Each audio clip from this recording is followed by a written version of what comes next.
you guys watching later, and as you guys jump on, hit that share button, if you will, and we're going to give it a few minutes for people to jump on here. Hopefully things are working. I'm having some technical difficulties. It's a Monday thing. I'm sure they will let us know if it's not working. Well, we'll see. Y'all give me a thumbs up for sure if you can hear me. I've got a few of you on. Hey, good evening, guys. Hey, a guys. Lovely Monday night, 8 o'clock in Gadsden, Alabama. It is a lovely night. It's a lovely day. Makes you want to go outside. So you've been pretty busy? Really busy. That's why I haven't been updating everybody for quite a long time. So All right. my apologies for my tardiness, but there's a lot to talk about tonight. So Okay. I hope everybody can stay awake. So charge your glasses, ladies and gentlemen.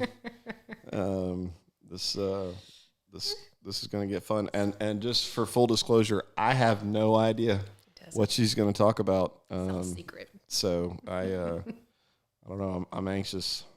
Let me see. Hey guys, are we live in the group?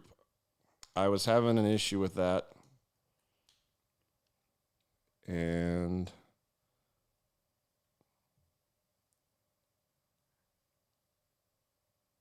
does not look like I'm going live into the group, guys. So if somebody could share it into the group.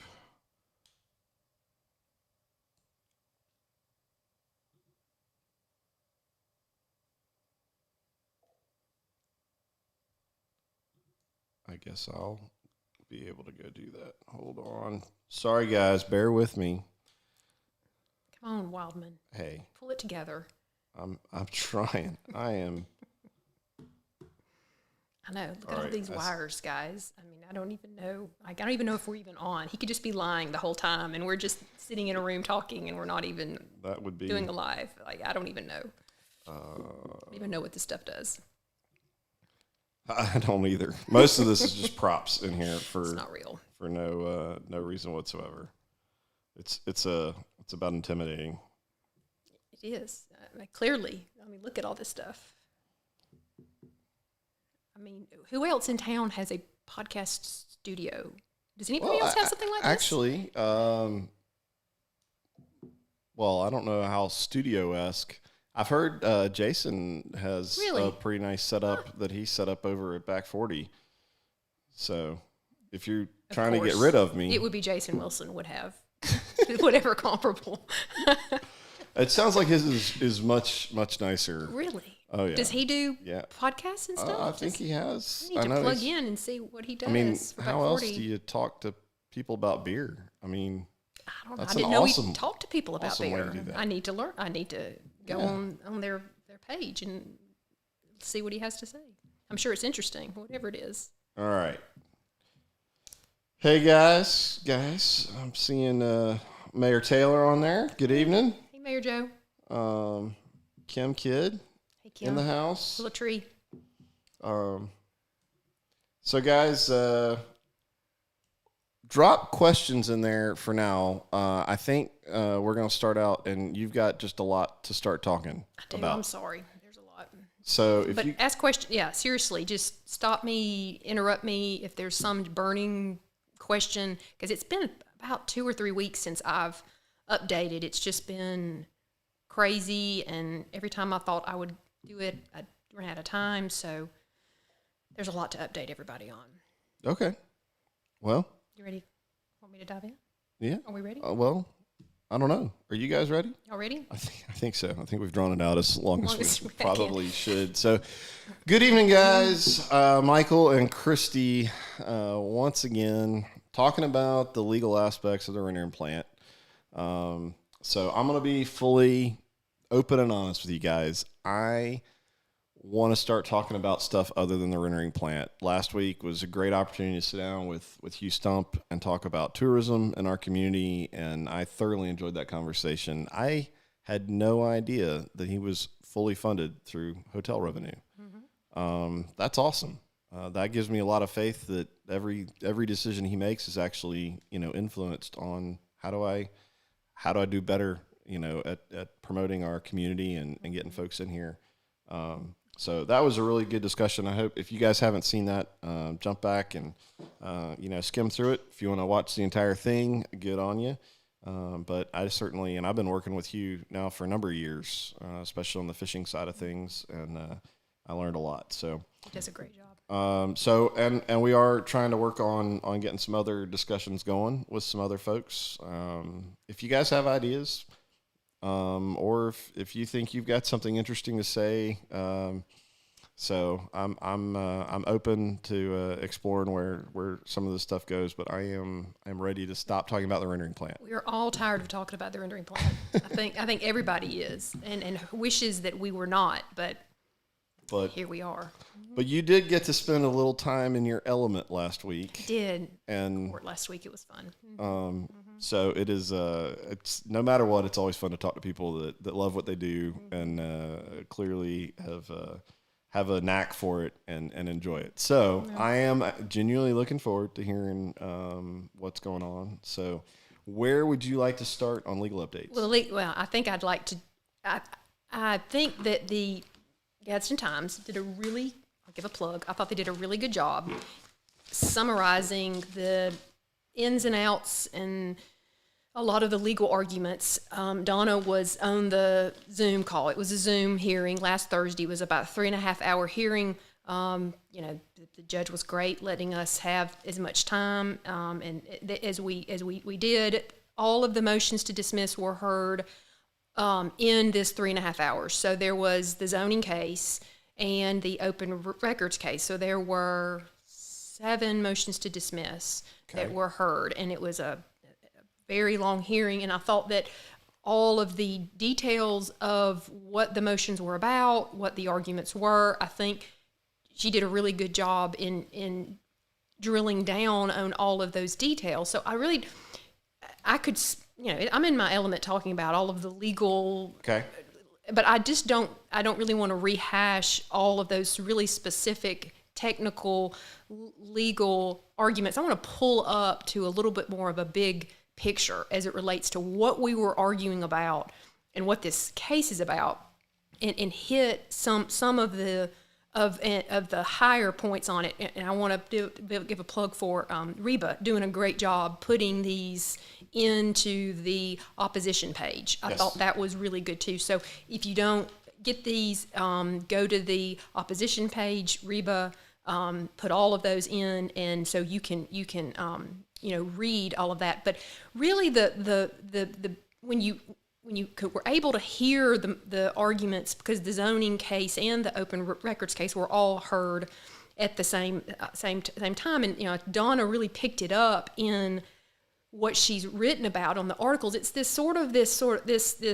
systemic secrecy that industrial development in Gadsden has, and when you start off talking about how the city has, in our opinion, not followed the procedure that's required in order to rezone this land, and said, you can build it without having to go through the process in order to rezone, which we believe needs to happen and is the normal process in what we saw in Franklin County, Georgia, that Pilgrim's Pride went through that, and it was denied initially. They're sort of back again, but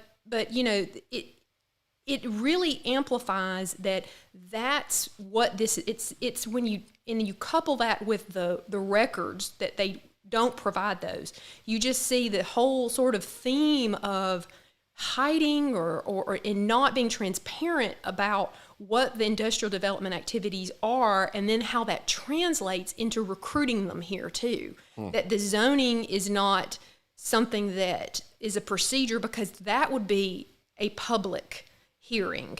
And if the city believes that Pilgrim's Pride or this rendering plant needs to come here, then let's just go through a public hearing and hash it out. Just say you want it. Just say you think it's a good thing and defend that, and let's have a public hearing.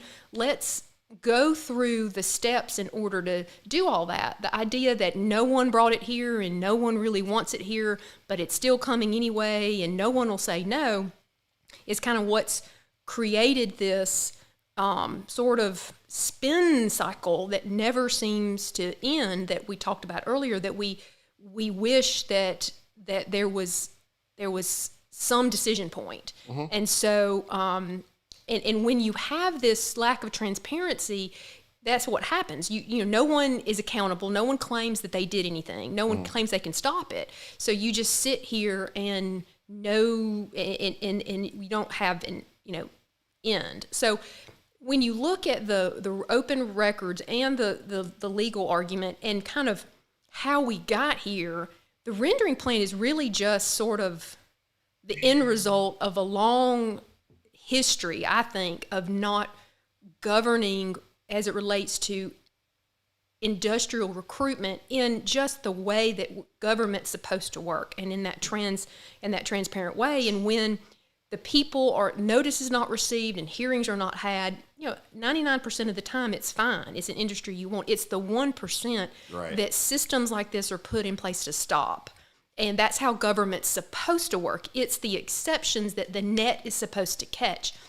And when you don't have that net, and then there's a failure, and the system fails. That's why the system is in place, why the legal system is in place. That's why these type of public hearings are supposed to be there. And so the city took the position, and the IDA did, that all industrial recruitment and development records are confidential. Period. Really? Period. And so that should shock you. That now I get the argument, well, it's preliminary and there's a period in which you're trying to recruit somebody and you don't want to make it public. So is that, I mean, and since the process, I haven't really thought about this a whole lot, but I mean, you're talking us knowing, okay, if they're using tax dollars to pay for lunches for folks, and I mean, just basic business. I mean, all of that. I mean, is that all? So we're not supposed to be able to see any of that at any point ever? So their position is those records are confidential, and the only time there's any disclosure is when we should go to the portal at the city and access the records online.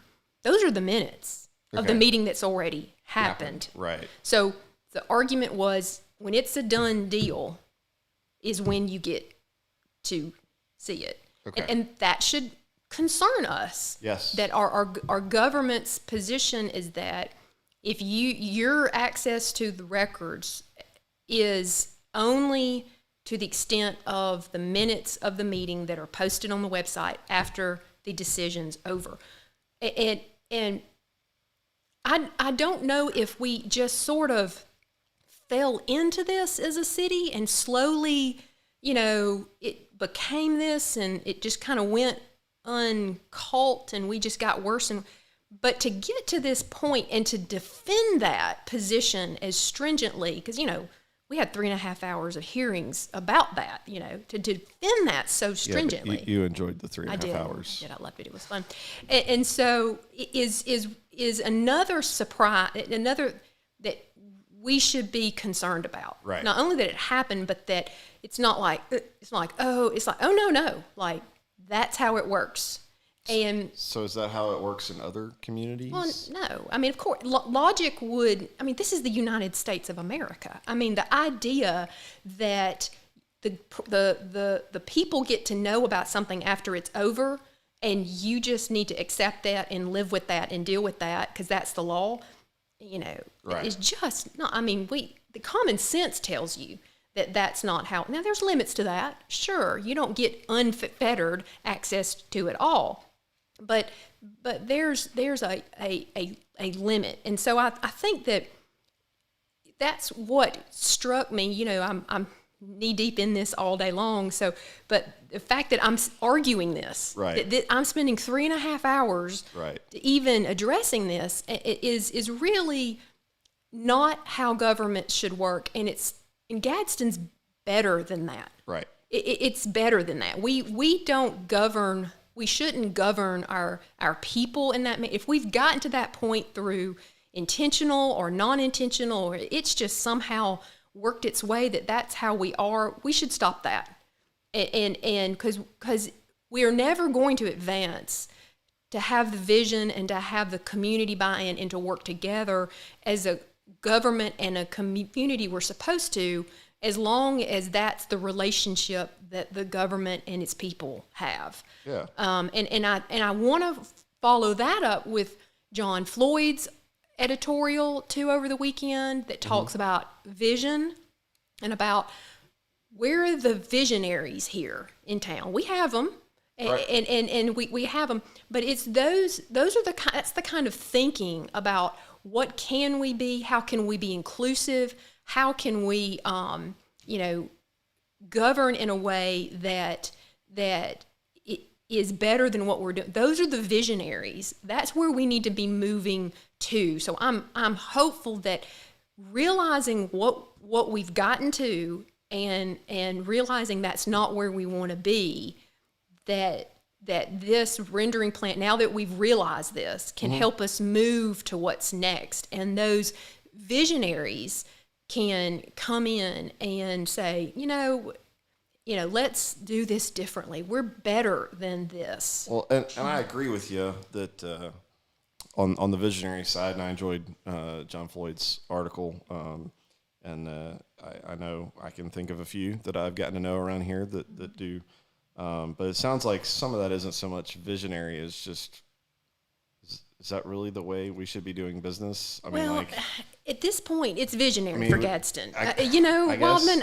It's not. It shouldn't be. Right. It should, but I have come to the conclusion that it almost is. Okay. It's so entrenched in some ways that I think it's going to take sort of a paradigm shift, and vision is required in order to have that. So I'm going to stick with that. I'm not going to back down from that. All right. So we got a good question that I think is poignant to what we're talking about with the IDA and the industrial development, and so let's see here. Let me see if I can get this up there. So Wendy said, does this mean Atala, Southside, Rainbow City, et cetera, does the same anonymity, or all those cities open records, industrial development, all open to the public? I'm curious how the surrounding cities handle the subject, which in the last 6 months I've learned a few things. But I think that brings up a good point in it all being closed. So since it's the Gadsden IDA, how does that work if they're trying to keep everything close? I mean, seems like it would make it much harder for them to work with the surrounding.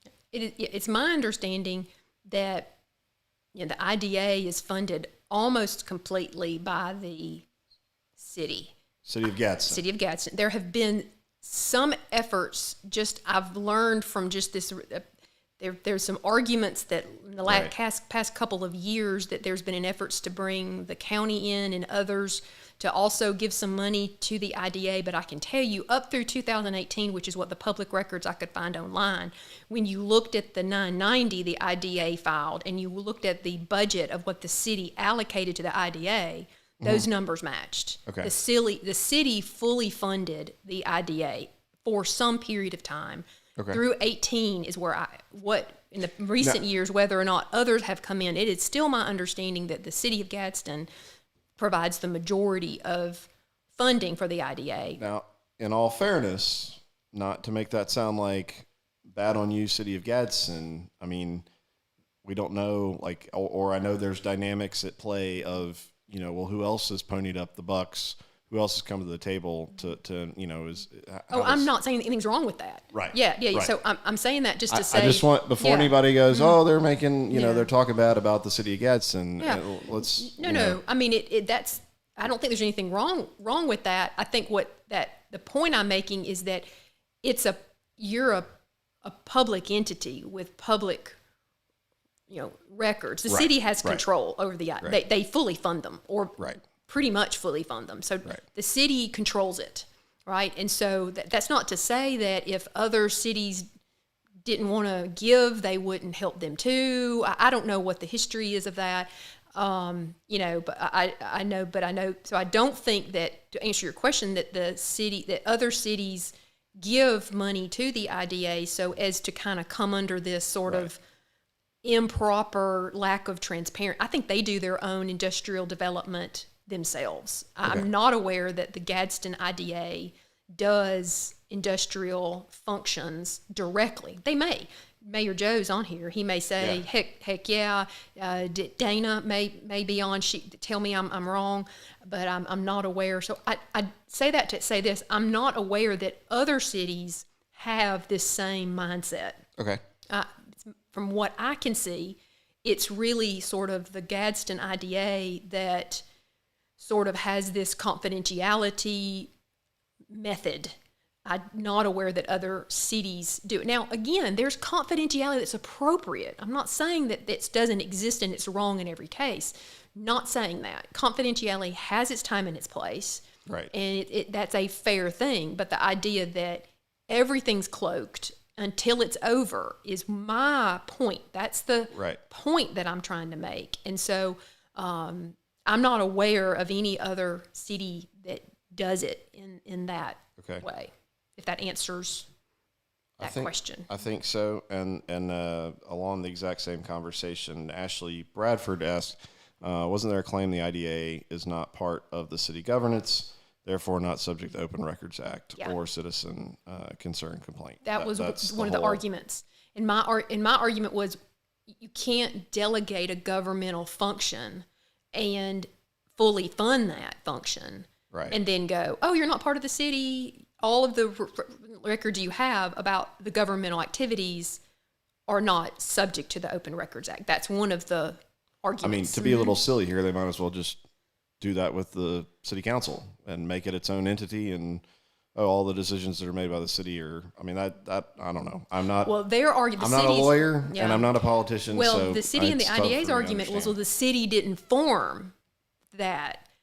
And that may be right. The city may not have formed that IDA, but if the city fully funds the IDA, if all of its money, I wonder who controls it. If you're fully funding it, I wonder who has a lot to say about who's on that board and how that works. And let's pull that string all the way to when we say the city funds it, the taxpayers in the city of Gadsden fund it. Right. So, obviously, that's obvious to everybody, but I think it warrants saying that.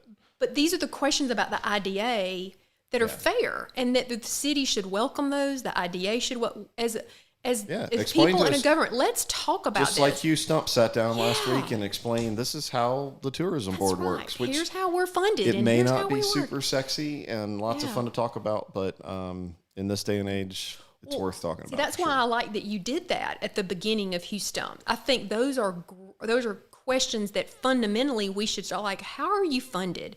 How do you work? I think those are questions that are great, and those are fair questions. We shouldn't be yelled at or fussed at because we're asking those. Those are fair questions, and let's have a discussion about that.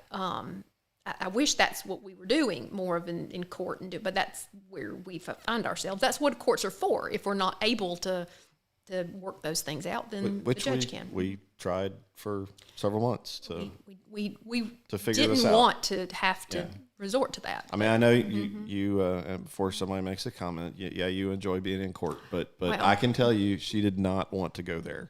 I'm sure she would have been more than happy to move on to other things. Well, and it's certainly what I do, and so I don't mind it. It's what I do, but I live here too. Right. I mean, this is my community. This is my home. I love it here. It's painful to me to watch this and to say, this is, wow, like this is what we're doing to ourselves. Yeah. I don't want that. We all want to be building this place up and finding a way to work together to come to a better place. Unfortunately, it appears that we've just got a longer road in order to get to that. But I'm convinced we're going to get to that place, because that's where this is hopefully going to lead. I believe it's where it's going to lead. It's just taking us all a little longer than we had hoped.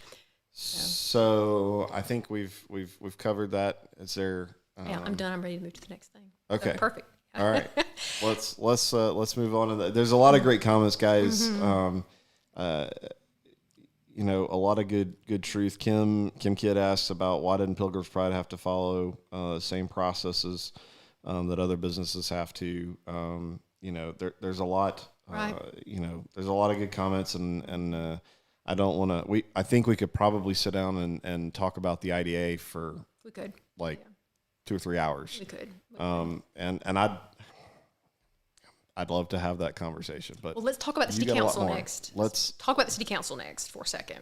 Okay. All right. Is that okay? Can we change gears? We absolutely can. Okay. Yeah, we got to get through this. Okay. I mean, it's almost 8:30 on a Monday night. All right. So I want to address several comments at the last several council meetings that keep coming up. And I know you're tired of talking about this, guys, because they keep saying, we can't do anything. We can't do anything. And I feel like it's Yep. But I want to address that. I've come up with some more ideas of what the city council can do. Simple.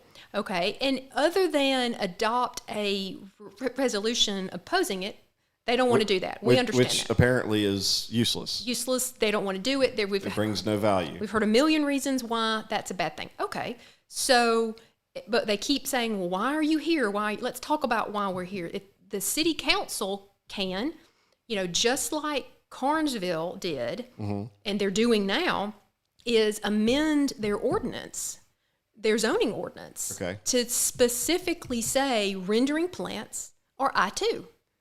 Okay, one of the problems we have in the zoning case is rendering plant isn't specifically listed in the schedule of uses, is what it's called. Okay. They have all these other that are really close to it, right? Like, anyway, lots of things are really close to it, but they don't have rendering plant, those exact words, which is not uncommon. You can't really describe everything in a zoning ordinance. So you put it in the category that's the closest, which we believe is I-2, clearly I-2. Right. The city thinks it's I-1. That's our whole zoning case. Why do I say that? I say that because if the city council wanted to say, no, we really think this whole procedure where you go before the planning commission and then you come to the council, just like Franklin County did over there, it worked the way it was supposed to. Right. The council could go, you know what, we're going to amend our ordinance and we're going to specifically say rendering plants are I-2. And then that will enable us to have an end. We would go before then Pilgrim's Pride would have to apply for a zoning change. The planning commission is who that would go to, just like they did over in Georgia. Right. And then the council. And we have an end. Okay. Great. Okay, so that's something the council can do. The council also, like I've talked about, funds the IDA, if not completely, a huge amount. Okay. Right. Guess who votes on the budget every year? The council. Okay. All right. The purse strings control everything. Now, I'm not saying defund the IDA. I mean, I'm not saying that, but I am saying there is Somebody will say that you just said that. I know, but I'm not saying that. But I'm saying there's a level of control that the council has to say, you know what, let's sit down and talk about this IDA. Right. If we fund you completely, wow, let's discuss some of this stuff and let's talk about this. So, but don't tell me that you can't do anything. Right. Because, we're not it's dumb. Still going through a process. Well, it doesn't have to. There's not a problem. Whatever. Let me start. but there are things, and I know the argument. Well, they're not going to do it. And they may not. This may be just an exercise in what ifs. I get it, but they keep asking the question at the council meeting. Several of them. Right. Why are you here? We can't do anything. So I'm trying to share. If you Right. don't know this, you do have things you can do, Well, right? And so I'll take it a step further. Why are we there? Because we know there's something broken in this community. Right. And the only way, back to what you said, this is the United States of America. And we are governments run by the people. That's right. For the people. So if we need to educate ourselves and really figure out what's going on so that we can figure out what we as citizens want our community to do, then we'll be there where we need to be there, which is the whole point of, the groups that we've developed and, hardworking folks like Reba that's getting out there and sharing information with those of us that can't be there. So why are we there? A lot of reasons. But that's a big piece of it. And clearly it's not all about the rendering plan at this point. That's right. And that's the point I wanted to talk about tonight. It is about the rendering plant, but it's about so much more. Right. So much more. And so I know we get bogged down in the legal arguments and the details, but don't forget what you're fighting for. And I've said it before, it truly is the soul of our county. Because if this is the normal that we have just gotten used to, it's our fault too. It's everybody. If this is the normal, then it's not good enough. It's just not good enough. And we should say that in a polite way and say, hey, how can we raise our expectations for ourselves? If you are a leader, if you're on the council or in the mayor's office or whatever, and you are, you're frustrated and disgruntled because it's hard being a leader and it's challenging and you just want to hey, how can we get this back on track? Right. That the relationship changes from this point on, because it's got to. Right. And that's really what this fight is.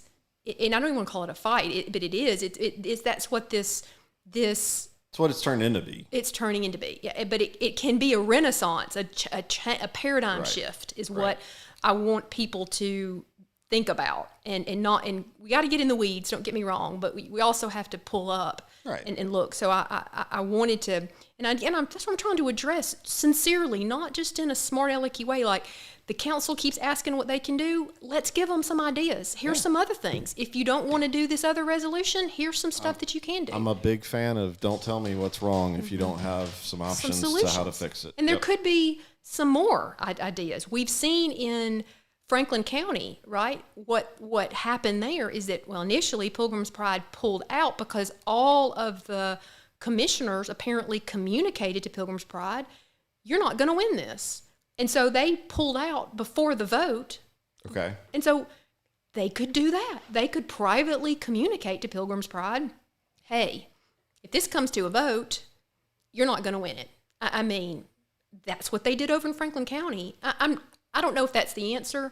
I'm just trying to offer suggestions on an end game, because I think we all maybe want that. I hope that the council does. I do. I hope the mayor's office does. And so, how can we give them some ideas that if they do want out, that there's some ways in order to achieve that. So, all right. I'm done with the council.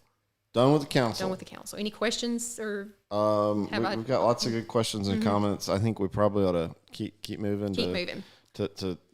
Let's cover it all, and then we'll go back, because I think a lot of this is interrelated. Okay. So we do have a good answer from Mayor Taylor on the IDA. Of course. So. I know. Of course, he's transparent, so that's why he does that.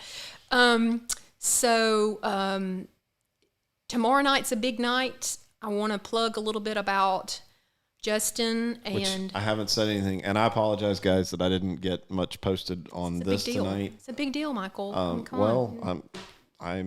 It's the, I don't know if you know this, but it's springtime, and I work at a boat dealership, and so having time. So before she says anything more, tomorrow night we're gonna have Justin Overton from Coosa Riverkeeper, and who else is coming on? Sarah from GASP. GASP. Yes. To talk about, I know this was on the air permit. Okay. So yes, the air permit was granted, but have no fear.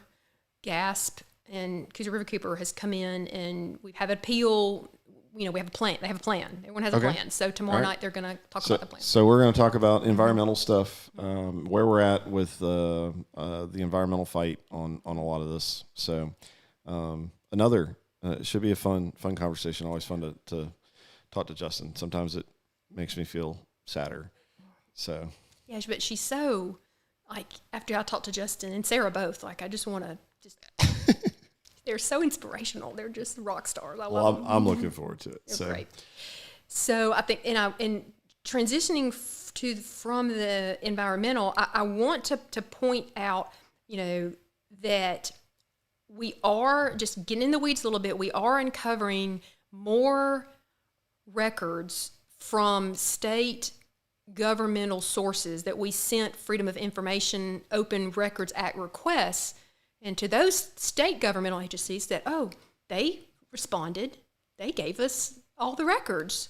Sorry. Okay. And so we do. that is a little smart. I'm a little smart. Elke. I'm sorry. So we have gotten a good deal of records from state agencies where the Water Board has applied for various grants in order to fund both the expansion they're currently working on now, which is what everyone sees. I know everybody kind of gets out there and is like, oh my gosh, it's because we've learned there was a two-phase grant request. One was for the current expansion that's supposed to increase capacity out to Prince Metal and Normco and Antiva out there, and that's what you're seeing. I think a lot of on those roads that people are like, what's going on?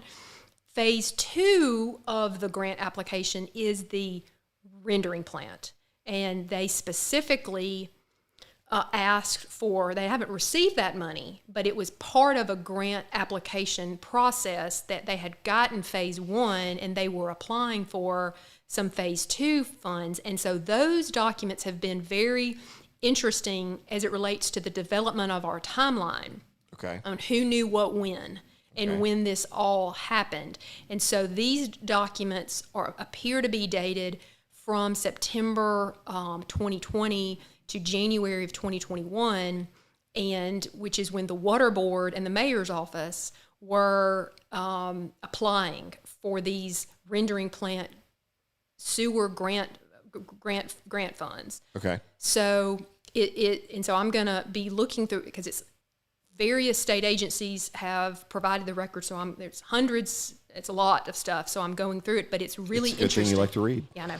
I do like to read. It's very interesting seeing the timeline that it appears that around September 2021 is when, at least as it relates to this sewer grant, there was a decision. We know at least that point they are representing to the parties that they're seeking these grant funds from that Pilgrim's Pride has committed, and that it says that in the narrative summary for the grant that it's through a partnership with the City of Gadsden, the Water Board, the IDA, and Etowah County, is what the Water Board is saying in their grant application paperwork. That Pilgrim's Pride was, and we all know that the county, they started at the county, and so I don't know, I'm not trying to say that the county recruited them to the airport site. I'm just saying the documents say that it was a partnership between all of them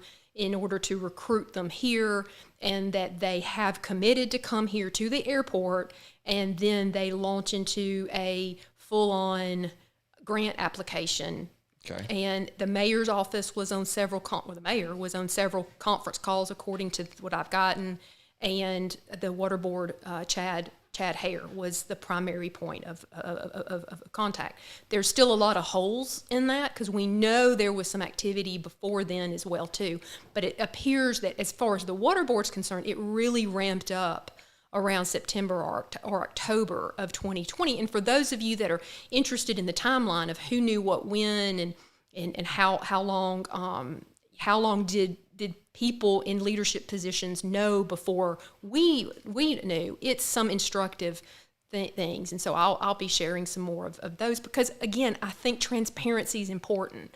I think how we got here and those questions, I'm not trying to point finger or blame or say, oh, this person did it, but how did we get here? And how can we learn from that? And how can we not do this again and put our county and our leaders in the positions that they have been put in? And so so I think that's a really important, and as these records come in, that's all we're at, is just transparency. you know, how, and that's the state doesn't believe it's confidential. If the state departments are sending it to me, then obviously confidentiality, then it's not confidential. So Gotcha. Got you. So I want to talk a little bit about that. And my last topic was I talked to Craig Lipscomb and wanted to do a legislation update, as many as I can. I don't have a lot. I'll leave that up to Craig, like I did with Jones, with Andrew Jones. I don't like to put words in his mouth, but I did call Craig and tell him that I was, going to be doing this tonight and ask what he wanted me to say if there was anything. So as convoluted as it sounds, so there's 3 committees plus the BIR vote, which we talked about with Craig. Go back and look at Craig's thing. I won't even begin to explain that. Plus the vote on the floor that this bill has to make it through. It's made it through the local committee. It's still got 2 more committees to go through, plus the BIR, plus the actual vote. And so I talked to Craig when I spoke to Craig today, I asked him, I said, are we running out of time? Because there's not a whole much. And he says, yes, we're running out of time, but he still believes we have time. And so he is facing a good deal, just like Andrew Jones was, of lobbyist opposition from Alpha and from the city of Gadsden. Alpha Insurance. So for those of you guys that don't know, Alpha and the Farmers Federation is an extremely powerful group in Montgomery and statewide. They have a very large lobbying group, and they exact a great deal of influence down there. Apparently, Alpha believes, because I'm just repeating what I've been told by multiple people down there, that the local Farmers Federation, in addition to Alpha, does not like this bill. They believe it to be anti-agriculture in some way because rendering plants are singled out in some way. And I'd say, in all fairness, if you take it completely out of context of what we're going through here, specific to Gadsden, I could see that interpretation and concern. And we can't lose focus that their little straw that they look at the world in is agriculture, and so I can sort of understand that, but at the same time, I would hope that they would be, just like we would, and okay, let's actually put it into context, and let's learn about what exactly is the folks up in Etowah County are wanting. Yeah.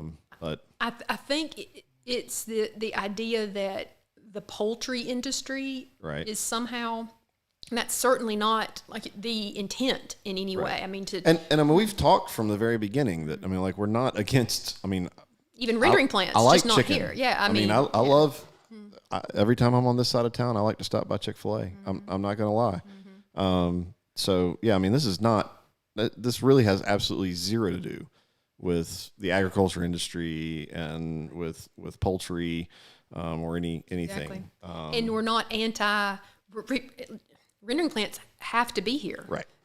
Just not in the smallest geographic county in the state. If we want to easily be able to go to the grocery store and get packaged meat, I'm not a big fan of killing my own animals and butchering them. Yeah. It's just not something I do. I'm sure plenty of you out there probably have and probably would be more than happy to. But that's we got to have rendering plants. We got to have them, and so I think that it's been taken or spun or whatever, and I can see that and I don't know how to address so that the local Farmers Federation doesn't feel that way. That's certainly not what the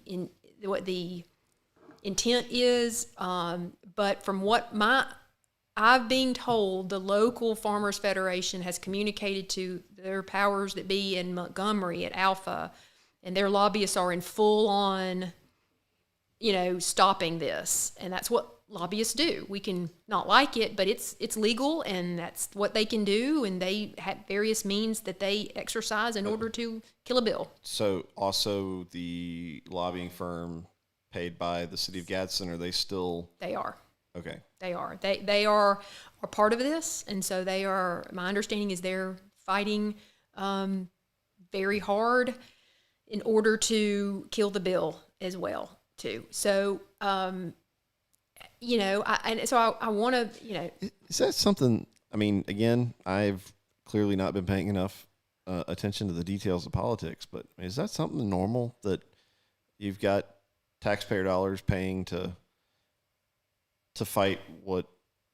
I mean, obviously this one is probably weighted more in the 90% to 10% or whatever. I mean, I've said before, this is probably the easiest complicated issue that we'll ever face in our county, at least from most people's perspective.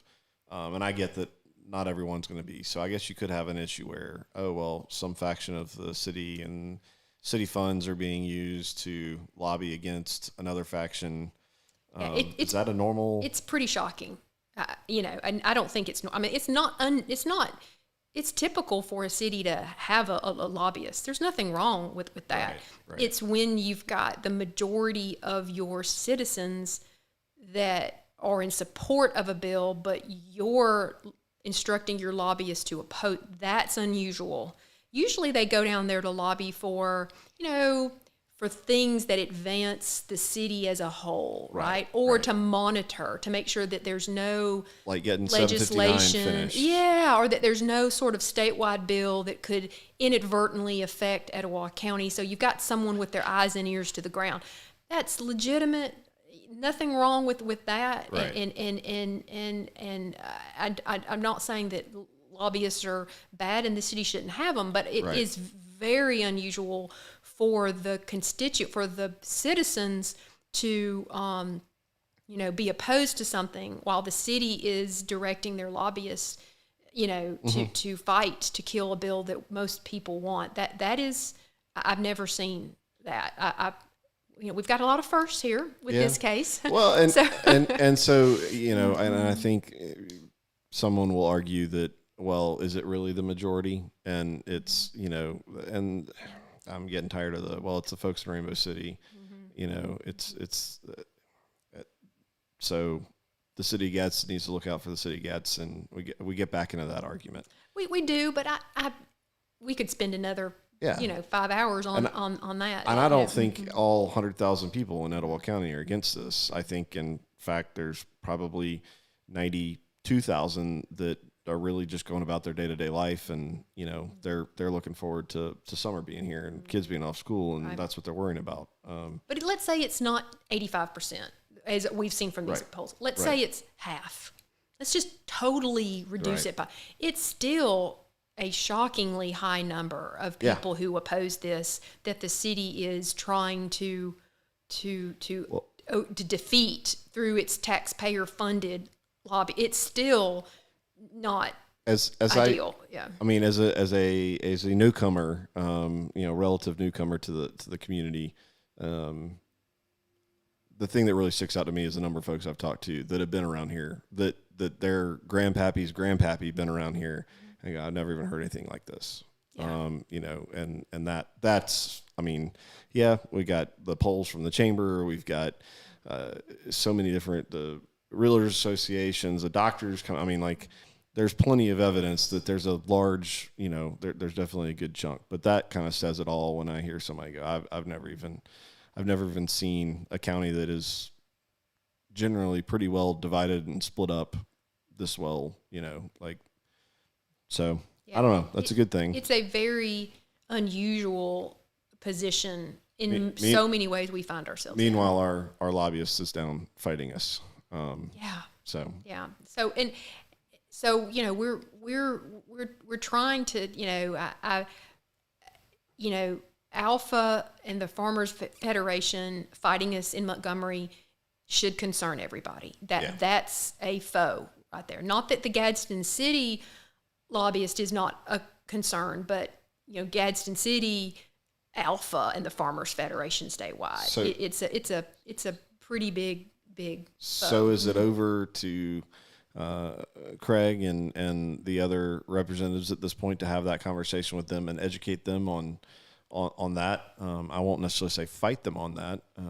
Hopefully there's some level hey, look, no, this isn't just about, agriculture. I think really, is there anything we can do as citizens? I think if there's if you know members of the local farmers federation, I love our farmers. I'm not trying to say anything negative about our farmers. I'm not trying to say, be angry at, but if there's some dialogue between, between that, if you have an alpha agent, I have an alpha agent. I mean, if you have hey, can you make a call? Help us out here. We want to support our local people. So I'm not trying to say that, but really it's the lobbyist's job to do whatever the constituents say. And if there's people here who have ties to alpha who can say, hey man, that's really not what then that will go a lot further, because Craig in Montgomery, him fighting Alpha when Alpha thinks that's what the people in Etowah, their people in Etowah County want, then I think that's a harder thing. Craig needs to focus on other members of the House and talking with them and educating them, because Alpha is going to listen to the others here. Right, so. Right. I think I wish we had more time to dialogue with our local people more about what their concerns are, and that's not what the intent is, and how can we kind of work on it. I just don't know if there's time at this point to call the dogs off. I don't know. Gotcha. Mm-hmm. Well, I am seeing Becky Minton said time to boycott Alpha Insurance. Well, now that's our local agents, right? And so, we all know a lot of our, maybe the time is to reach out, and they probably don't even know this. I doubt our local Alpha people even know that this is even a thing, because you got the insurance side and you got the farmer side. They probably don't even know. So I think the time would be to go, hey, did you know that? And I think that takes us back to, months ago when people were calling for let's boycott, all the businesses in Gadsden. That's me.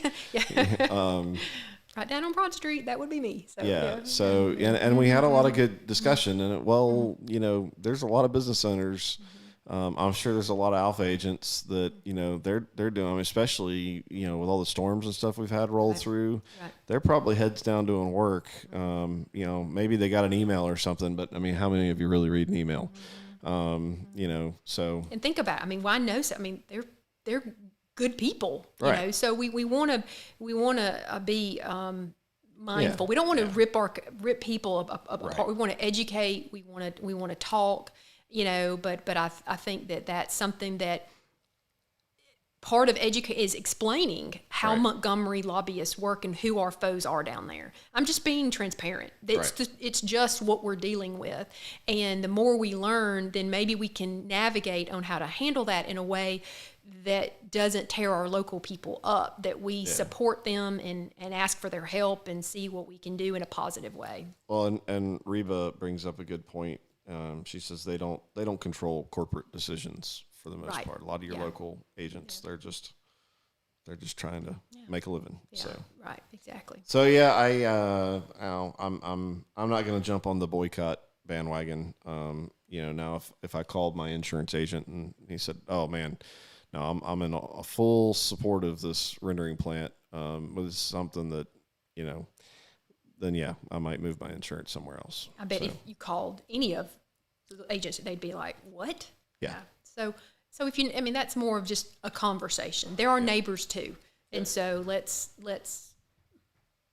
be aware of that. Yep. Mm-hmm. So, is that all from the political side? How long have we been going? Because I'm near the end. I'm at the end. I'm not near the end. I'm at the end. So. Yeah, we're about 55 minutes in. Okay. That's pretty good. All right. So you want to go through some of the comments and questions and see what we got? I'm game. Mm-hmm.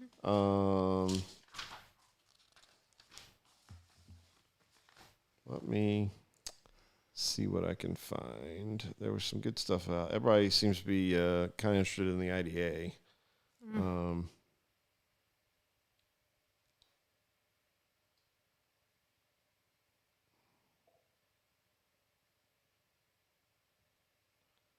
Saw one earlier. Everyone's tired. Well, we'll go with one from Mayor Taylor from earlier. He said, "We know that a resolution does work. We're asked at times to support or oppose bills, ideas, and positions.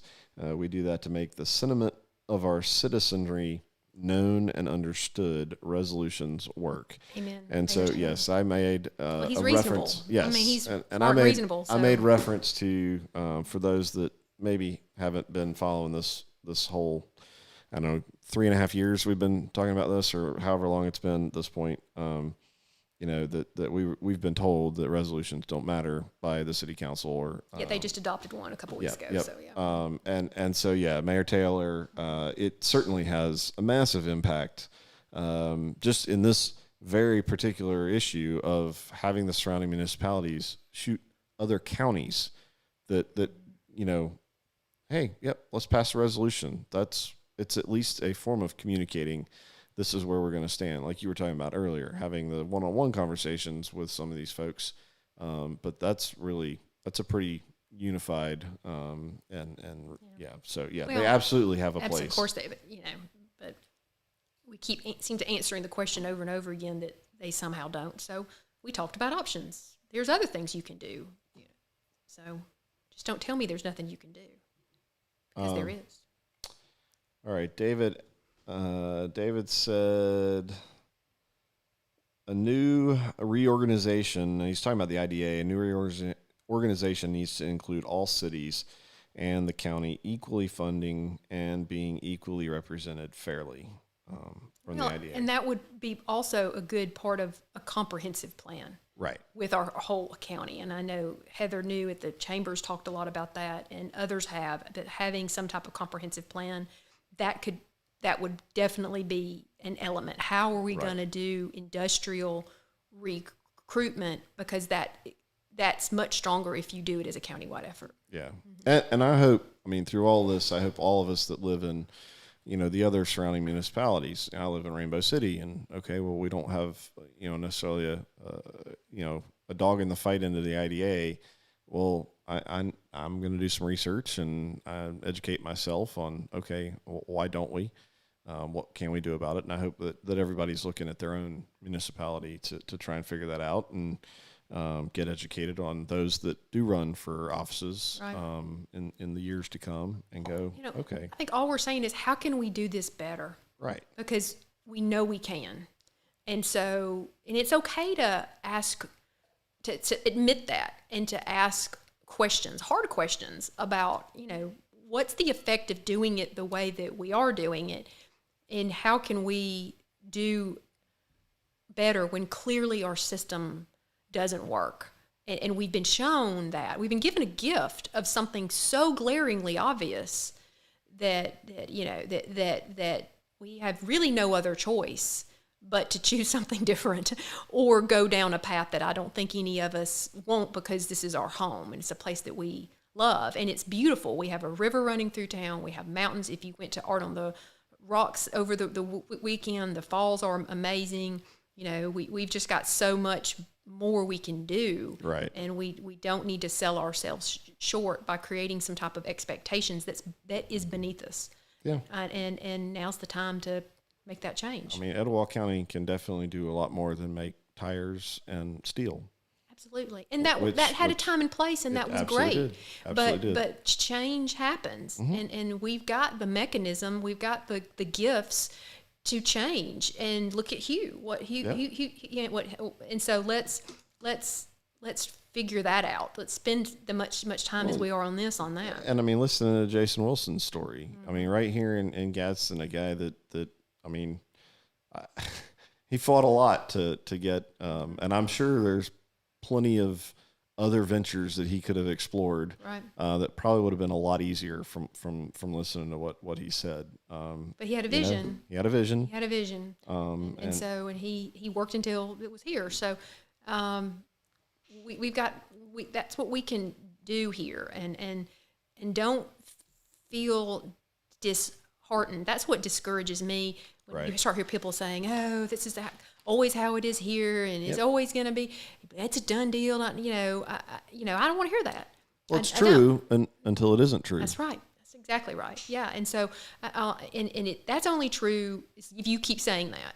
Right. It doesn't have to be that way. And I guess that's what, we all, and especially last week after, all those 3.5 hours, and I'm just struck with, wow, like, we just can't. That's not who we are, and I think that this is an opportunity, and I believe that we're going to take advantage of it. I do. Well, I hope so. Reba asking, is someone willing to speak to council to ask them to change the zoning ordinance? Is that, should that be something we do? We might, yeah. Reba's always got a lot of good ideas. Yeah, it certainly wouldn't hurt. I mean, heck, I'll draw it up for them. I'll hand it to them. Of course, they don't want to talk to me. So, but yeah, I mean, I think those are the kind of. But we want to do it in a way because we mean it. Like, we're sincere. If you want to help, here's an idea, not just like, not in a way of blaming and pointing fingers and that kind of stuff. So I think, yeah, I mean, a sincere ask, nothing, you can't, all they can do is say no.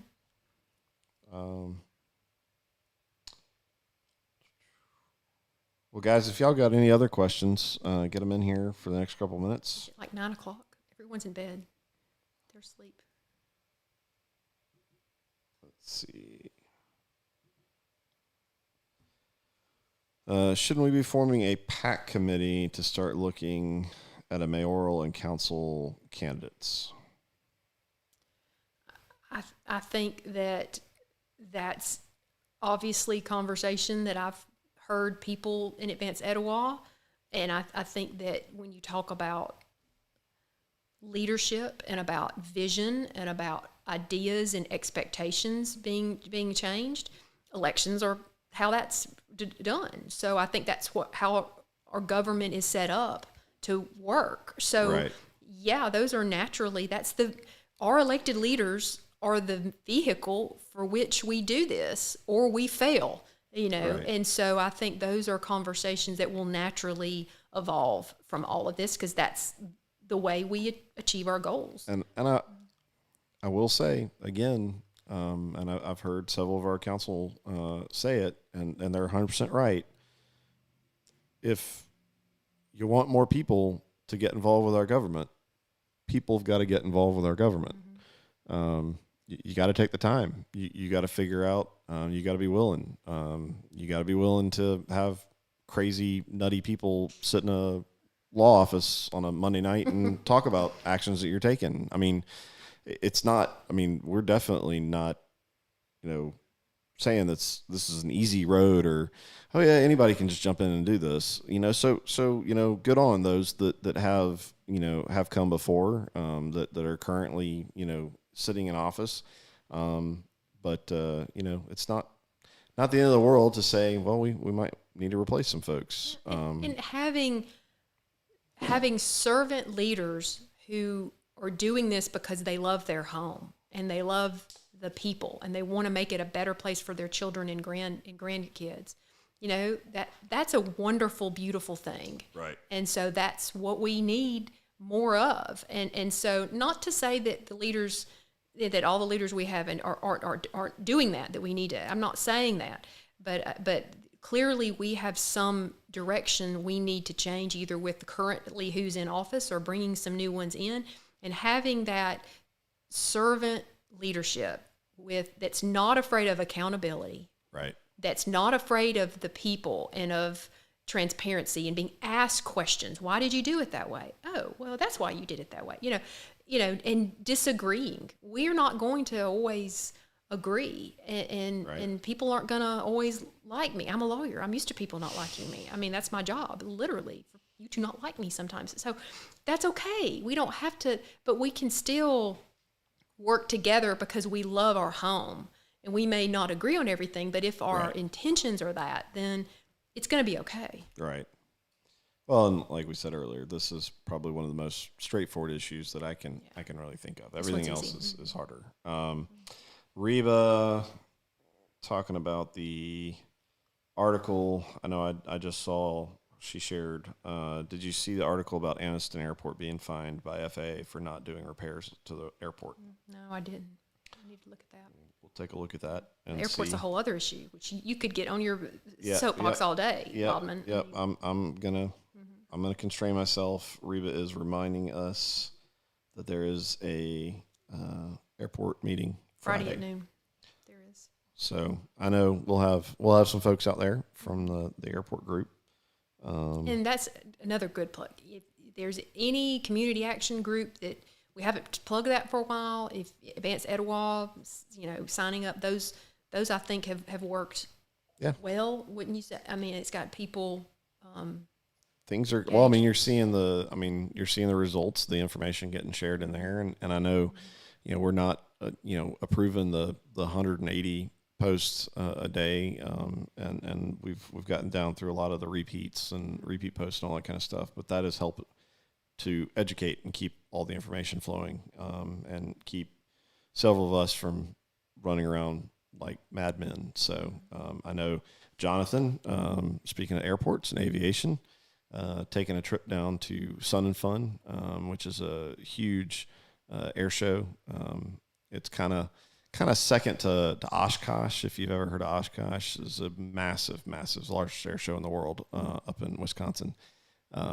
But he's down there for work. While it's fun to go down, but he's got a booth set up because that's how he gets to. So he's, I think, unplugging because he's got to keep rolling with his paint scheme business and Evoke Aviation, and that's where he goes to make a lot of contacts and a lot of network. So, and that brings a lot of good, where he's at, hey, Gadsden, Alabama. I mean, that's a little old guy from Altoona sitting down in one of the largest PR for Gadsden. Yeah, I mean, and I'm gonna give props to Jonathan. There are a lot of people in the aviation world, worldwide, that know who he is, and I mean, they know of Gadsden through him, which is, I don't know, I think that's pretty cool. So, and I know there's plenty of other stories in our area. So I don't want to make it sound like he's unique. Well, and if you can start, like you're saying, start talking to these people. What's the vision they have for what we can be, and what are some cool things that they're doing that can someone wants to talk to me apparently. God, it's nothing important. I just want to make sure somebody's not like Christie. You need to know something important that you're got something on your face or something, Christie. You need to look at your text right now. All right, let's. Here's a good one to close on. Christopher Steed.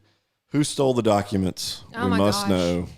Christopher is a troublemaker. Listen to him. So, I think, I talked to the Gadsden Times. They posted an article about this a while back. So, I'm not aware of any stolen documents. I don't know what. I don't. So for the record, you did not hire a hacker. I did not hire. No, I did not hire a hacker. So. There was a whistleblower, I don't know, up at City Hall, who emailed documents to me. I don't know who they are. I don't know their name. I don't know. But it was somebody. The way I read it was clearly inside City Hall or the IDA. Okay, because they just were. And so I don't know who it was, but the documents were public documents. It wasn't anything that wasn't like what they should have already given me. It was public documents, what they're fighting for me not to have, and other state aid I've gotten from other places.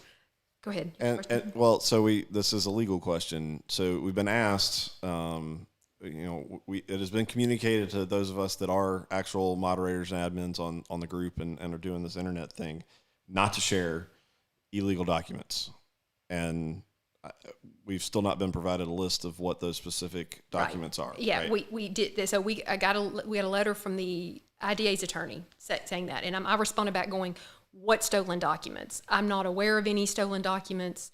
I don't know about an FBI investigation. All I know is a whistleblower sent some public records to me, and the IDA then later claimed that they were the subject of a computer hack. I don't know. I'm just telling you what they've alleged. I don't know if any of this is true. I don't know anything about it. I have no idea how to hack computers. I don't know. And so my understanding is probably as good as I haven't seen some arrest. I haven't seen anybody be in charge. I am not aware that any of it. But they claim that some of the documents that I have were the subject of a hack.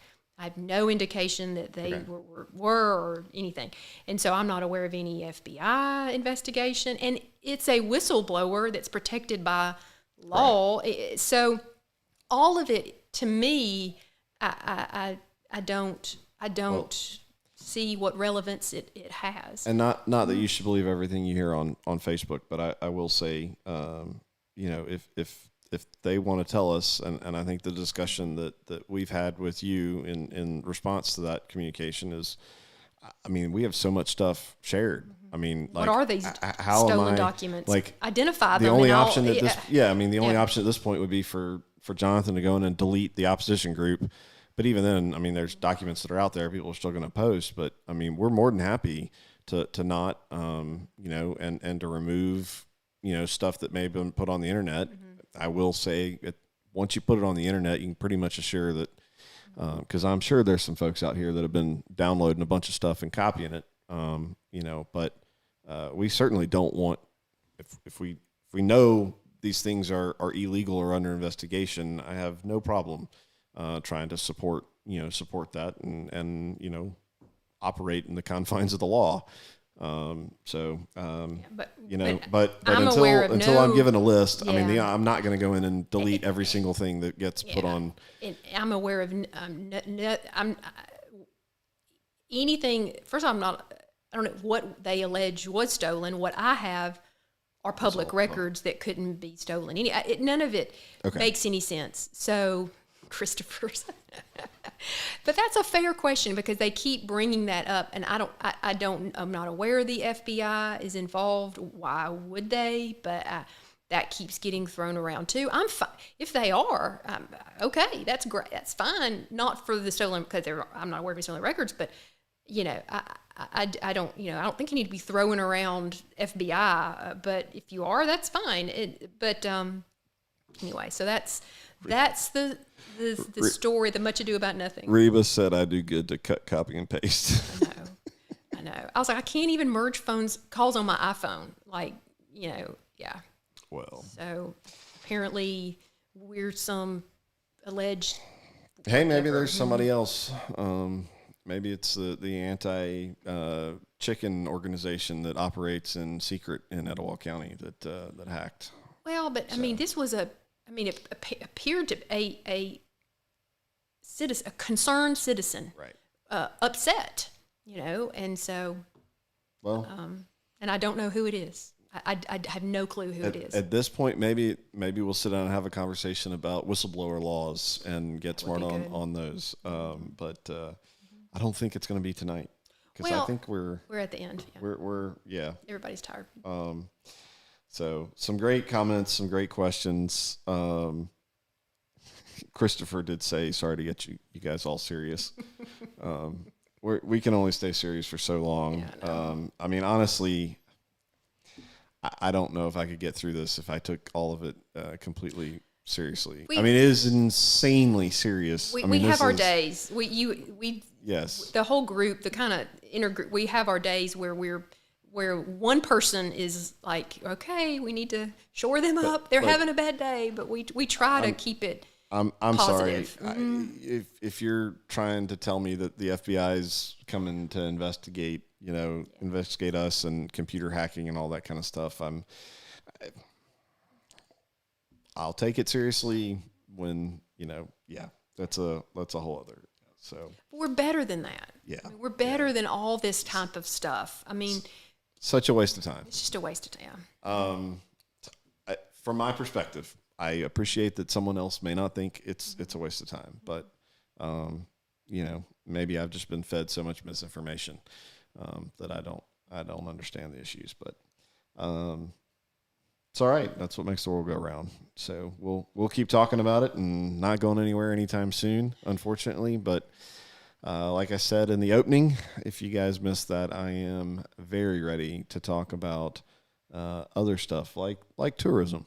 I'd love to have some more conversation. I think everybody enjoyed talking with some of our business leaders, business owners. I've really enjoyed that. I mean, that's a lot of fun to me, and getting to know people around here. And okay, you want to say that there aren't any visionaries? Well, let's talk to the visionaries that do exist.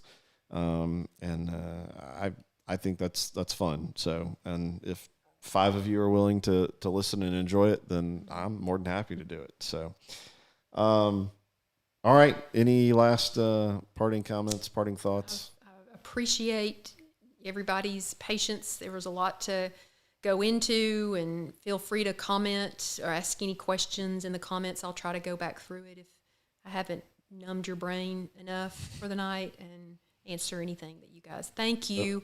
Thank you. I always want to end expressing how much appreciation to this group, that without you and your caring and your love for your home and where you work, and without the time that you spend, there wouldn't be a fight, that this would be over. Right. And it's because of the heart that this community has, and it's because you're engaged and you care, and that we're even still have hope to be able to kind of create and come into whatever the next thing is here. So, as much as we sit here and talk and bring people on, the most important people are right there. Right. And thank you so much for all that you do.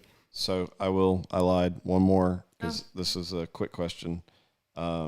Christopher Steed again. I'm pretty sure you can't disclose that you are subject of federal grand jury. No? Can you? Can you disclose? Am I? Not. Well, this is, I think, a legal question in general. Can you disclose that you're the subject of a federal grand jury? I don't do criminal law. Oh. So I don't know the answer to that, whether you're the subject of a federal grand jury. So I guess we need to get a criminal attorney that can talk to us about these FBI investigations that we've got going on. We do. I am not aware of anybody that is subject to a federal grand jury as it relates to anything related to rendering plant. Why would they be? Yeah. I'm not aware of. If I am, would somebody please tell me? Yeah. And I don't even want to go down. People have been talking about call the FBI, call the whatever. There, and I don't. It just gets messy. It just gets like, let's solve this problem locally. Let's end it here. Let's end it now. Let's not go into sort of. And I'm not trying to. Those are valid questions to ask. That's completely fine. I'm not trying to say there's. But I think let's just stay focused on what we can do to end this positively here and come out of it to what the next step is. I don't think it helps to, Crystal Baldwin. So you may need to do criminal. Don't do criminal after this rendering plant and Gadsden deals. So I think that's a. Does she have? We've got a lot of heated anger, so we may need a good criminal attorney at some point if this continues down the road. What's the heated anger going on? Just at the city in general? Yeah, I know that. I've seen that. Yeah. And I can understand where that comes from. I really can understand, because we're all so frustrated. Yep. And we're all wondering, the natural question is, we're still talking about this. Why? What's the reason why? And I could speculate, we all have, to ourselves or whatever we have. But right now I just want to focus on ending this. Yep. Well, with that, we're going to end this. Thank you guys. Like Christy said, so we're a small community, which is pretty cool. And it's cool to see, like I said earlier, people that have said they've never heard of anything like this. That's encouraging to me, because that's change. Mm-hmm. And while change can be scary, especially if you're used to one thing for a lifetime, change can be scary, but it can also be really good. And quite honestly, the only constant is change. Mm-hmm. And so if you're not always looking at what needs to change, then you're probably not doing it right. Just my thought. Yeah, it's time. Y'all have a good night. Thank you. We'll talk to you tomorrow night, talking about the environment with the Coosa River Keeper. And gas. And gas. Sarah